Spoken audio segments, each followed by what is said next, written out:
위대한 기업에 투자하라. 오늘 이 리포트 시간입니다. 투자자들은 여러 실마리들을 찾아야 됩니다. 투자에서. 그리고 여러 퍼즐, 기사에서, 뉴스에서 혹은 여러 정보들을 통해서 퍼즐을 가지고 마치를 찾아야 되는데요. 증권사의 리포트가 그 중요한 하나의 통로라는 거죠. 그래서 오늘 리포트 볼 텐데요. 오늘도 여러 그 증권사의 보고서들이 쏟아져 나왔는데 그 가운데 제가 주목하는 리포트는 CJ 대한통운입니다. CJ 대한통운이 날개를 달고 날아갈 것인가 하는 건데요. CJ 대한통운 얘기하기 전에 개략적으로 오늘 나온 리포트들 몇 개만 좀 분위기 좀 소개해드리고 가도록 할게요. 삼성전자에 관한 리포트도 나왔습니다. 삼성전자가 오늘 본 실적 발표했잖아요. 실적은 뭐 다 알고 있는 거고 좋게 나온 거고요. 분야별로 잘 나왔고 주주 친화적인 정책 이런 거를 이제 좀 기대를 했는데 배당한다는 얘기는 있었지만 뭐 이렇게 쇼킹한 상황은 뭐 아니어서 삼성전자 같은 경우 주가가 약했죠. 전반적으로 좀 약한 상황이었었고요.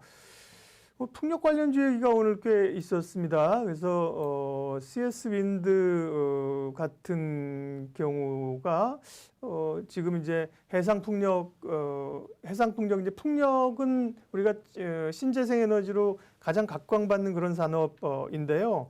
특별히 이제 CS 윈드 같은 경우는 육상 풍력뿐만 아니라 해상 풍력 쪽에서도 같이 시너지를 내고 있고 글로벌 1위의 윈드타워 기업이고 그리고 뭐 수주가 계속 늘어나기 때문에 좋게 본다는 거죠.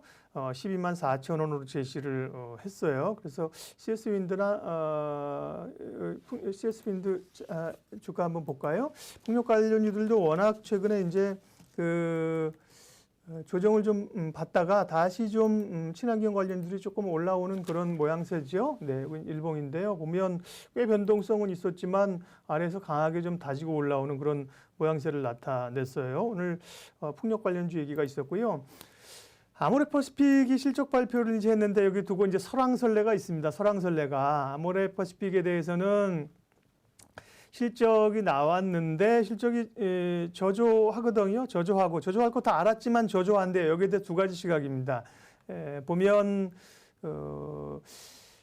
여기서 이제 해외 중심의 수익성이 좀 개선됐다 그런 얘기를 하면서도 이제 목표가를 17만 원으로 KF투자증권에서는 좀 낮춘 상황이고요. 또 한편에서는 뭐 이런 겁니다. 시각 자체는 이게 뭐 맞는 게 돌다리도 좀 두들기고 가자. 실적이 뭐 바닥인 거는 아는데 굳이 뭐 여기서 살 필요 있느냐 이런 그 시각이에요. 여기는 이제 또 20만 원으로 현대차증권에서는 상향하긴 했는데 돌다리도 좀 두드리고 가자는 얘기고요. 조심스러운 한편은 또 이제 좋게 보는 시각들도 있습니다. 예, 드디어 구조조정 효과가 가시화되고 있다. NH투자증권에서는 3분기 영업이익은 감소했지만 이제 뭔가 이제 구조조정이라든지 실적 반등에 집중할 시간이고 중국도 주목해 볼 만하다 하면서 22만 원 유지를 하고 있는 상황인데요. 말씀드린 것처럼 전반적으로 뭐 화장품주 그것도 굳이 지금 보면 뭐 아모레를 살 필요가 있냐? 살라면 차라리 LG생걸 사겠다? 뭐 그런 분위기가 지금 유력한 상황이고요. 자, 그 정도 하고요. 오늘 말씀드릴 거 CJ 대한통운이라고 말씀을 드렸습니다. CJ 대한통운은 지난 월요일 날 26일 날 네이버하고 CJ랑 지분을 교환하기로 했습니다. 사실은 큰 뉴스인데 별로 시장에서 그날 하루 뉴스가 됐고 묻혀버렸고요. 주가도 별로 반응을 안 했어요. 자, CJ 대한통운 주식 한번 보시면요. 이게 이제 일봉인데 최근에 19만 3천원에서부터 많이 흘러내려왔잖아요. 조금 전에 말씀드린 네이버하고 지분 맞교환 해서 좀 피를 섞고 간다. 그 얘기 뉴스 보셨잖아요. 그게 월요일이거든요.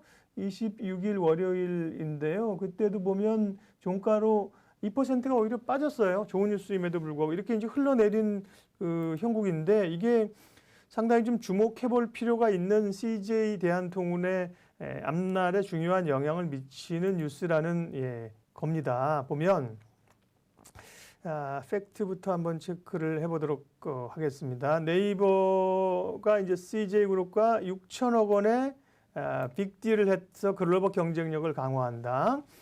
네이버가 CJ그룹과 상호 협력을 통해서 컨텐츠 및 물류 분야에서 시너지를 극대화한다. 주식 교환하기로 했잖아요. 네이버가 자기 주식 내주고 CJ 가운데 이제 CJ 대한통운 3천억씩 정도씩 서로 주식을 주고받았고요. CJ ENM하고 스튜디오 드래곤의 주식도 서로 받았습니다.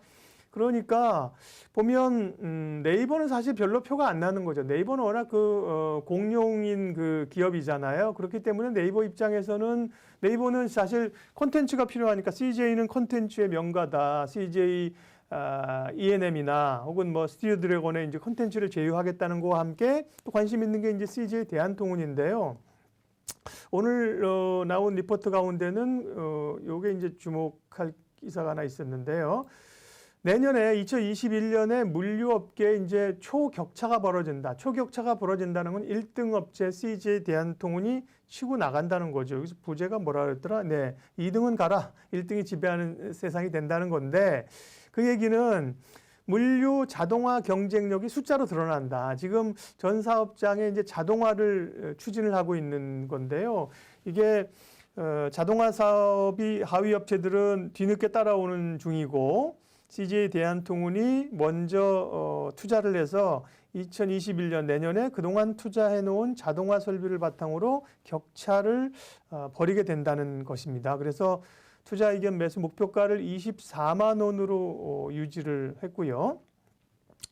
그 전에 이제 아까 말씀드린 것처럼 네이버하고의 교류 자체는 보면 네이버는 사실 네이버가 지금 핵심이 보면 네이버는 뭐 포털이나 검색이 아니라 사실 쇼핑이다. 쇼핑 업체라고 이제 아마존식으로 간다고 우리가 봐야 되는 거거든요. 그런데 네이버하고 3천억 규모의 지분 주식 교환을 했다. 네이버로서는 자기네 네이버상에서 이루어지는 엄청난 그 상품의 거래들을 확실하게 배송해주는 업체가 필요하거든요. 근데 쿠팡 같은 건 그게 다 되잖아요. 쿠팡은 자기들이 이 고객들한테 상품도 파고 나서 자기 로켓 배송하면서 물류 쪽을 대단히 강화를 하고 그래서 손정희가 거기 이제 배팅을 하고 있는 거잖아요. 근데 네이버 쪽은 CJ 대한통운을 잡음으로 인해서 뭐 풀필먼트라고 하는 자기네 고객들에게 확실하게 안정적인 그 물류를 확보하겠다는 건데 다만 뭐 지금 너 네이버 쇼핑 하시는 분들 뭐 네이버 쇼핑 하는데 택배가 우리가 늦어서 나는 네이버 못해 쿠팡으로 갈 거야 이런 분들은 별로 없단 말이죠. 그런데 그게 이제 훨씬 더 효과가 날 거라는 거고 그러니까 네이버보다도 네이버가 주는 선물이라는 게 CJ 입장에서는 CJ 대한통운 입장에서 이게 굉장히 큰 선물이라는 거죠. 그래서 네이버로부터 네이버 쇼핑에서 나오는 이 물량들을 안정적으로 받아가게 되면 상당히 실적에 기대가 된다는 거고 앞서 또 투자를 해놓은 자동 물류 시스템 이런 것들이 효과를 거두게 되고 자 그런데 최근에 이제 아시겠습니다만 택배 업체는 중요한 이슈가 있었습니다. 그 택배 이 종사자들이 워낙 사실은 우리가 봐도 참 너무 과로지 않습니까? 저도 이제 어쩔 때 밤 10시, 11시에 가도 그때까지 배달하고 계시더라고요. 그러면서 야, 우리가 정말 뭐 총알 배송 꼭 오늘 시켜서 오늘 받을 필요 있어요? 뭐 그런 것도 있지만 그렇지 않은 것도 있는데 경쟁이 치열하다 보니까 이 얘기가 좀 셌습니다만 그래서 이제 택배 기사들이 막 돌아가시고 그러니까 지금 CJ 대한통운이 먼저 나서가지고 거기다가 이제 더 인력 투입해가지고 물류 작업에서 추가적으로 고용한다는 거잖아요. 그게 좀 부담이 돼 결국 이제 비용 부담이 되는 건데 한 1,000명 정도 지금 뭐 분류 인력을 투입한다는 건데 사회적으로 압박이 굉장히 심한 거지 않습니까? 그런 이제 비용이 들어가는 건데 이게 역으로 보면 단가를 인상할 수 있는 명분을 준다는 거예요. 그래서 단가 인상이 뭐 이제 당장은 못하겠지만 뭐 내년쯤에라도 우리 이렇게 사실은 택배 노동자들을 위해서 우리 회사도 이렇게 하고 설비 투자하고 지금 사실 해외에 비하면 우리가 단가가 굉장히 낮습니다. 조금 올리겠습니다. 이 가능하거든요. 근데 여기 보면 이 리포트에서는 대신증권 리포트 보면 CJ 대한통운 같은 경우 박스당 30원 올리면 이 추가 고용에 따른 비용 상세를 할 수 있다는 겁니다. 그래서 내년에 여러 이슈가 있는 거죠. 지금은 굉장히 CJ 대한통운이 사실 좀 눌려 있는 그런 상황인데 사회적으로도 왜 이렇게 고생시키는 거야. 그런데 네이버하고의 제휴를 했다. 그 다음에 인건비 증가 우려는 과도하다. 대신증권에서 그런 얘기 나왔는데요. 결국은 이렇게 해서 택배비를 올리게 되면 이거는 한 방에 해결될 수 있다는 거죠. 그래서 기대를 할 만하다는 겁니다. 주가 차트를 보면서 좀 마무리를 하도록 하면요. 사실은 CJ 대한통운은 CJ 대통운 줄여서 얘기하죠. 미스터리입니다, 미스터리. 왜냐하면 뭐 올해 들어서 우리가 코로나 때문에 뭐 집에서 택배 물량 얼마나 늘었습니까? 그러면 사실은 다른 원택 관련주처럼 이 주식이 사실은 이렇게 날아가야 되는데 전 고점은 올라갔지만 상승했다가 또 되밀리고 최근에 약한 이런 흐름들이라 그렇게 사실 CJ 대한통운이 강했다고 할 수는 없어요. 그 얘기는 사실은 그렇게 돈 버는 사업이 아니다. 이게 박스당 워낙 경쟁이 치열하고 우리가 그 단가가 낮기 때문에 그런 거고요. 한번 이 택배비 올리려다가 저항에 부딪혀 갖고 다시 내렸다는 거예요. 결국 그런 수익성의 그 문제였을 거거든요. 그런데 이번에 이제 네이버하고 손잡고 또 택배비 인상하고 그러면 기대해 볼 만하죠. 물론 이 생각만큼 이렇게 탄력적으로 오지는 않았는데요. 일봉 한번 볼게요. 일봉도 보면 9월 달에 그런 그 기대감으로 올랐다가 여기 얼마 15만 원에서 20만 원 올랐다가 최근에 또 최근에 빠진 건 이거는 아무래도 조금 전에 말씀드린 택배 노동자들 사망, 그에 따른 인건비 부담 이런 압박 요인이 있었다고 봐야 되는 거죠. 근데 그거는 그렇게 우려할 요인이 아니다. 그렇게 보면 CJ 대한통운도 추세적으로 막 가는 건 아니지만 오히려 싸게 살 수 있는 그런 영역이 되는 거죠. 그래서 주식으로 올라가는 걸 뭐 바로바로 누가 얘기해갖고 오늘 사면 내일 오르고 그럼 얼마나 좋겠습니까? 근데 그러기는 어렵거든요. 그러니까 이렇게 관심 있는 기업들을 찜해 놓는 거예요. 소위 워치리스트에다가 이렇게 종목을 쭉 넣어놓고요. 그리고 보는 거죠. CJ 대한통운 그래 지금 악재네, 주가 밀리네, 내년에 좋아질 가능성이 있거든요. 그러면 이제 쭉 한번 보는 거죠. 그리고 지금 이제 가격대가 한 15만 원대다. 밸류는 얼마나 되냐 이런 걸 이제 가지고 있다가 매수 지금 일봉으로 보면 상당히 가격적으로는 많이 떨어졌거든요. 이제 돌아서는 이제 물론 일봉상 좀 돌아서는 시점이 필요하겠죠. 기술적으로 돌아서는 시점을 보고 확인하고 사야 될 필요가 있죠. 여기서는 지금 뭐 떨어지는 국면이니까 이게 어디가 하단인지는 모르는 상황이고요. 여기서 이제 확인을 좀 해갈 때 바닥을 좀 확인하고 한 바닥을 좀 2번 정도 그래도 이제 이중 바닥을 이렇게 좀 만들어 갈 때 그런 때가 이제 관심권이겠지만 어쨌든 그런 식으로 보면 아까 증권사 목표가 지금 얼마죠? 15만 9천 원인데요. 한 22만 원까지 제시했었죠. 뭐 한 17, 8만 원 정도 전고점까지 하는 거는 크게 무리가 없어 보인다. 그래서 CJ 대한통운이 네이버라는 날개를 달고 사회적으로 상당히 압박이 있는 이런 악재를 딛고 날 수 있을까?